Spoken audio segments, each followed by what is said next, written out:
G4T here at La Sierra, Loma Linda University affiliate. The sun is going down here, and I just got on the bike.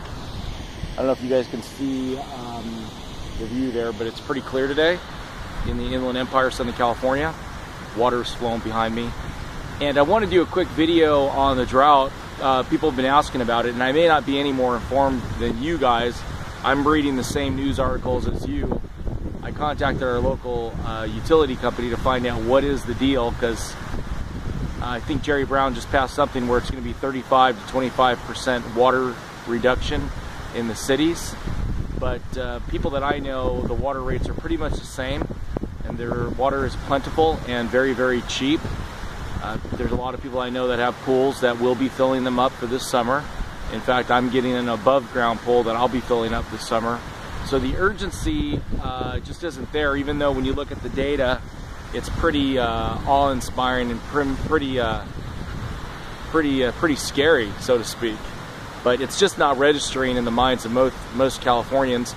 I think we've seen the statistics. What is it, like 70 to 80% of the water usage is taken by agriculture and raising cattle and livestock. It's a huge dependence upon our water supplies, and the water tables have been dropping, aquifers have been dropping, and a lot of the people that they've been showing in the news where their wells have gone dry, this is something that periodically happens even without a drought. You know, you tap into a local water source, it can go dry at any time. And I know in Arizona there's entire communities that don't have water, that they travel around with trucks, and they import their water, and that's probably what's going to happen to a lot of outlying areas.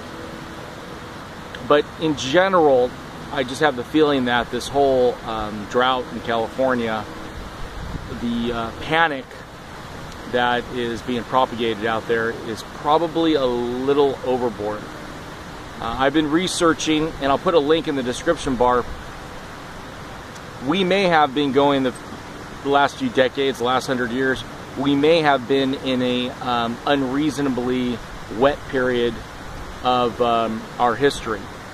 And all the planning that we've done with water resources may have been maladjusted to reality. We live in a desert.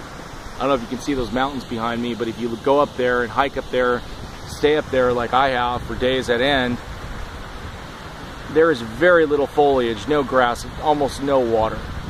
You got lizards and you got wildlife up there that are adapted to the desert. Southern California is a desert. We have Mediterranean climate by the coast, but as you go inland, it's dry as can be. So how's this going to affect the large population here? Are we going to have a mass migration? I really don't believe that that's going to happen, guys. There is... we're going to see prices increase for water first before we see anything. We're going to see people not watering the grass. And I heard that's happening up in Sacramento. They're letting their lawns turn brown, but I'm just not seeing it here in Southern California. People are still watering the grass. As you can tell, the water's still flowing all over. I haven't seen anybody turn off the faucets yet. The only thing I've seen is some high-profile drought-resistant landscaping that has been going on in some of the hospitals and such. But really, it's status quo. And I think what's going to happen is, if we truly get to a panic point here, they're going to double down on the desalination plants. And there's multiple desalination plants that have planned. In fact, I think Oceanside is going to be opening up pretty soon, within the year or so. So, once again, I hate to be wrong. I mean, actually, I don't want to be wrong, actually. I want to be right. I think this is being overblown. Sure, unprecedented drought, yes, very true. Is it going to be something that is going to lead to mass Armageddon, Mad Max scenario, mass migration of Californians out of the state? I think you're getting ahead of yourselves, guys. Calm down, relax, and look at things in a little bit more realistic function. You know, the economy here is pretty massive. They can truck in the water if they need to. God bless. Peace out. Take care.